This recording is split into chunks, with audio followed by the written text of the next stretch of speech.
ಒಂದನೊಂದೂರಲ್ಲಿ ಒಬ್ಬ ರಾಜನಿದ್ದನು. ಊರ ಮನೆ ಮನೆಯ ಬೆಳಕಾಗೆ ಇದ್ದನು. ಜನಕಾಗೆ ಕನಸ ಕೋಟೆ ಕಟ್ಟಿದ. ನಂಬಿ ಬಂದ ಜನಕ್ಕೆ ಪ್ರಾಣ ಒತ್ತೆ ಇಟ್ಟನು. ನಾನು ನನ್ನದೆನ್ನುವ ಆಸೆ ಕಟ್ಟಿಟ್ಟನು. ಅವನೇ ನಮ್ಮ ಮಣ್ಣಿನ ಮಗ.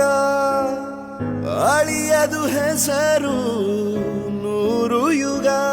ಜನರೇ ಮೆಚ್ಚಿದ ಬಂಗಾರದ ಮನುಷ್ಯ. ಒಂದನೊಂದೂರಲ್ಲಿ ಒಬ್ಬ ರಾಜನಿದ್ದನು. ಊರ ಮನೆ ಮನೆಯ ಬೆಳಕಾಗಿದ್ದನು.